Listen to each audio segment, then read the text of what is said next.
So you're in your 50s, you have a certain amount of money saved, but the question is, will you ever get to that $1 million number? How do you become a millionaire? Well, in this video, we're going to talk about ways to help you get there, but also we want to help you identify where you are and how far off you actually might be.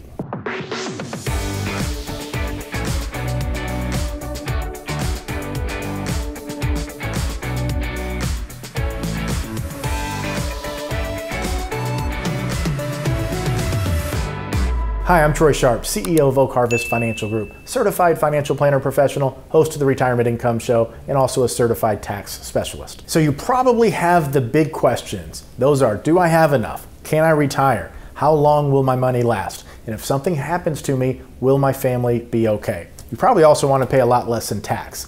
So to figure out the answers to these questions, we first have to know where exactly are we? What do we want? What is our vision for retirement? So when we get into the planning process heading into retirement, the first thing we need to do, of course, is identify where are you, where are we trying to go, and then we build out a map to help get you to where you want to be. So I want to go through this with you. So this is on our website. If you go to the website, you come to the Knowledge Center, Retirement Nest Egg Calculator, or you can just Google Oak Harvest Retirement Nest Egg Calculator. Either way. So I want to look at a couple of examples because you're watching this video. I don't know how much money you've saved. I don't know how much you can save monthly, how old you are, when you want to retire. So I want to teach you how to use this tool and then give you some material, some understanding, knowledge to help you make better decisions to help improve what the original output that you have into here. And then you can come back in 6 months or a year or 2 years and kind of keep track and see where you are and what you need to do. If you need any help, you can reach out to us. Okay, so current age, I've input 50, want to retire at 62. Currently, you have $100,000 and you're saving probably inside your 401k $1,500 per month. Now, that's $18,000 per year. If you're under 50, you still can save a lot more than that. And if you really want to get to that $1 million number, you need to do the best you can, saving as much as possible. The last variable that we input is the annual interest rate. So this is very, very important. Many times if you go and look and do any research, you'll find that the stock market has averaged 10% or 11% or 12%. And you have some very famous people out there telling you that you can make 10% a year into the stock market. That is not how you plan. Okay, you plan with a much more conservative number. And also, it's unfortunate to say, but at this time, where I'm mid-2022 right now, well, there's two things. If you're watching this video soon, the market does have a lot of great opportunities out there, we believe. But the downside is most of the experts out there, the consensus for market growth over the next 10 years is nowhere near 10%. So let's not be overly aggressive with our interest rate assumptions. 7%, if we're going to go into a heavy stock type portfolio, is probably the most you want to assume in this illustration. If you're incorporating bonds into your investment allocation, you probably don't want to assume 7%, at least I wouldn't. So the question is, with these numbers input, how much, we come down here and we hit calculate, how much would we have at retirement? So we would have $627,000, so not quite at that $1 million number. So what do we need to do? Well, the first thing I would do is I'd come in here and I'd say, what happens if we save $2,000 per month? Gets us up to $754. Okay, let's look at $2,500 per month saved. That's about $30,000 per year. Okay, that gets us up to about $881. Now, let's say you've saved more money than this. Let's say you're 50 years old and you've saved $250,000. And you feel like $1 million is so far away, how am I ever going to get there? Well, you still have the power of time on your side, and you're a lot closer than you think. So if you're 50 years old, the maximum amount today that you can put inside your 401k is $27,000 per year. You have a catch-up contribution at age 50 that increases it. You might be getting a company match as well. Hopefully you are. So we're going to say, let's start here, saving $1,500 per month. It's 7%. Gets us to $999. Look at that, we're right at $1 million. So if you're 50, now this is age 62, you save $1,500 a month, you can be at that $1 million number, 7% interest, by saving that $1,500 per month. Now let's say, Troy, I don't want to retire at 62. I want to retire at 60. Okay, you just come in here, you hit 60, hit calculate. Well, we need to save more than $1,500 a month because that's only going to get us to $835. Let's bump it up to $2,000.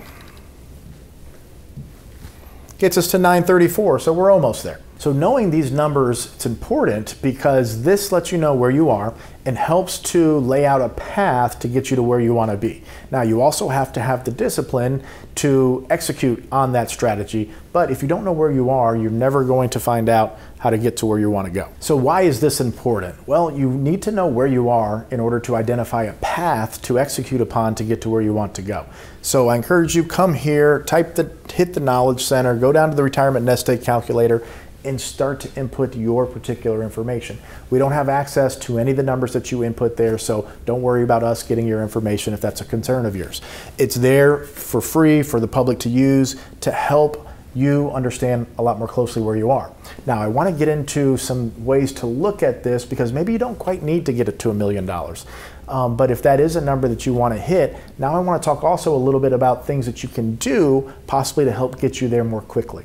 Hey, just take 1 second for me and subscribe to the channel. We have a lot of content this year we're going to be delivering. I don't want you to miss any of it. Hit that little bell icon and that'll notify you whenever we upload new content to the channel. Also, I want to hear from you. Make sure to comment down below, and if you like the video, hit that thumbs up. That helps us out. The first one, if you're like most people and you have most of your money inside that 401k, you have a limited number of funds to select from. And that's not necessarily a bad thing because studies show us that the more choices we have, the more likely we are to make mistakes or to not do anything at all. We tend to get overwhelmed as human beings.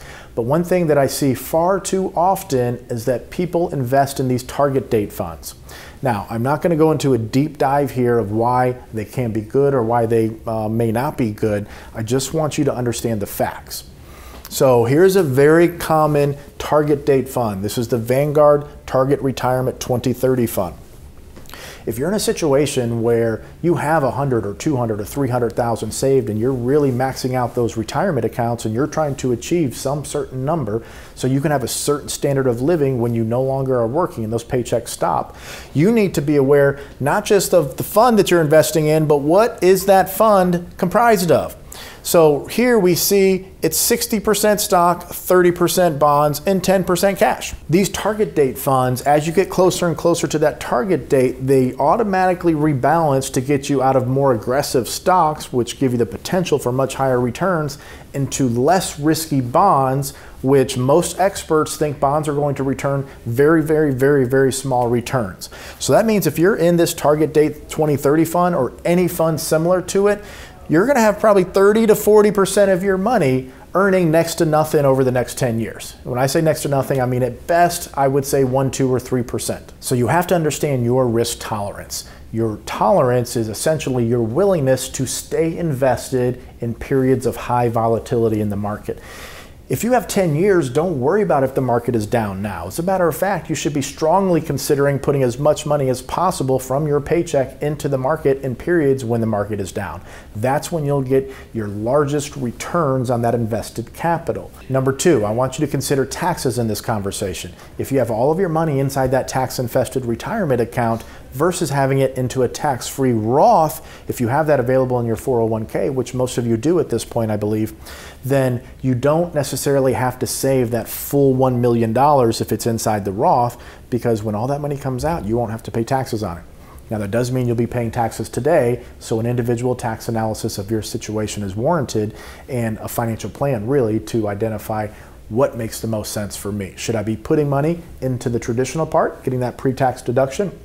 Or should I really be putting money into the Roth so when I take all that money out later, principal plus interest, it's all tax-free? But the point is, if you have $1 million in a tax-infested 401k, it's probably about the same as accumulating 850 or so, depending on your age and your time frame and a few other factors, but that's a decent ballpark generalization. 850 in a tax-free Roth is probably very similar from an income-producing standpoint as $1 million inside a retirement account. So maybe you don't need to get to $1 million. Maybe you just need to get to 850, but you need to have a more intelligent tax approach. Number 3, do you want to actually have $1 million, or do you just want to live like you have $1 million? Because one thing I want you to start doing is thinking about retirement in terms of income, not assets. So we're big fans of multiple streams of income around here. The more income we have, the more security we have in retirement. That's pretty common sense. So if you have $1 million saved, there's a general 4% rule out there that says if you withdraw 4% of your nest egg at retirement, increase that amount every year by about 3% inflation, you have a decent chance of not running out of money. Not guaranteed, of course, but you have a pretty good chance. Now, I am going to say that there are lots to that rule that I don't necessarily agree with, somewhat antiquated in regard to when it was created and what the economic circumstances were as compared to now. I'm actually a big fan of what we call a dynamic spending plan. Some of you could pull out much more than 4% and be okay as long as you're staying connected to your money and your plan and you do have a plan in place. And some of you maybe not. Maybe that just, it's not right for you. So I'm speaking in generalities here, but what I do want you to do is start to think about retirement in terms of income and not necessarily assets. So with inflation, if we pull 4% out, I just wanted to kind of visually show you what that looks like. This is someone retiring at 65, passing away at age 92. To keep up with inflation or to pull that amount of money out, we would pull $40,000, and then by the time we're expected to pass away, it would be up to almost $90,000 of income to have the same purchasing power today as $40,000 would. Now, many of you aren't going to need the same level of income at that age as you do today, although medical expenses, possibly home health care, long-term care are considerations that should be taken. But I just want to visually show you this. So how can we generate, one way to look at this is, can we generate multiple streams of income that help get us to $40,000 per year, $50,000 per year, $60,000 per year? One of the biggest things that people underestimate in retirement is the Social Security. If you defer Social Security until 67, the maximum today is around $36,000, $37,000 per year. That is almost the same as having $1 million saved. If you start to think about it that way, it's a very powerful benefit. Now, I'm not going to get into how much Social Security could be if the government had managed it better, but the point is, if you think about that Social Security check or think about income in terms of assets, $40,000 per year is the same, if it's guaranteed for life, as about $1 million. A deferred income annuity may make sense for you. If you're 55 right now and you deposit $500,000, so you don't even have to get to $1 million, by the time you're 65, you can be guaranteed over $50,000 per year for the rest of your life. Around $53,000 per year right now based on the most competitive guaranteed income strategy in the marketplace. That's more than $1 million of income, fully guaranteed, no market risk, from age 65 to age 85. So when we start to look at how that compares to this, it's not is one better than the other, it's just these are options that are available. If we start thinking about retirement in terms of income as opposed to assets, maybe it's rental real estate. Maybe you start to try to build out a portfolio of rental homes. Okay, maybe there's a pension option at your work that you can get involved with, and you start to think about it in terms of income. What we want to see is multiple streams of income, no matter what the source is. The more certain and guaranteed they are, the more certain and secure your retirement will be. But if you think about it in terms of income, as opposed to just accumulating this money, there are ways to get to that level of income that $1 million would produce otherwise without having to actually accumulate $1 million. So in summary, we don't necessarily need to accumulate $1 million to live like a millionaire. So number one, I want you to look at where you currently are, your retirement nest egg. Where are you at? We have the calculator here. Go to oakharvestfinancialgroup.com. Google Oak Harvest Retirement Nest Egg Calculator and start to play around with your inputs so you can see where you are and start to formulate a strategy of what you need to do to get to where you want to be. Number two, look at your 401k. Look at the investments. If you're in one of those target date funds, target date 2030, target date 2025, anything with a shorter than 10 year or shorter time frame, possibly even 15, you're probably 30 to 40% in financial tools like bonds and cash that are not expected to average much more than 2 to 3% per year for most experts. And that is on what we call a nominal basis. On a real basis, when you take into consideration the impact of inflation, you could quite well be negative with 30 to 40% of your 401k. So definitely take a look at that. Number three, take into consideration where you're saving your money. Are you saving it inside that tax-infested 401k?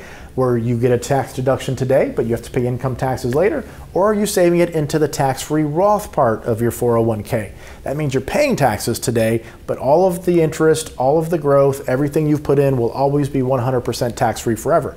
So if you have to get up to $1 million in your traditional 401k that is subject to income taxes, to have the same effect of $1 million in retirement, you don't need to get as high with the tax-free part, because when you start to take money out, this one you're going to have to pay taxes on, this one will be tax-free. And then finally, I want you to start to think about retirement in terms of income, not assets. Assets are nothing more than tools to generate income once your paychecks stop. So there are ways, whether it's rental income, whether it's a deferred income annuity, whether it's reinvesting dividends and accumulating more shares to generate more income. There are ways where you can generate the same level of income that $1 million is projected to provide without actually having $1 million to invest. So if you think about retirement in terms of income, not assets, that should hopefully help you out. So if you like this video, make sure to subscribe to the channel, hit that bell icon, and I want to hear your comments below. Please give me some feedback. I do feedback response videos where I answer your questions, address comments, so make sure to comment down below.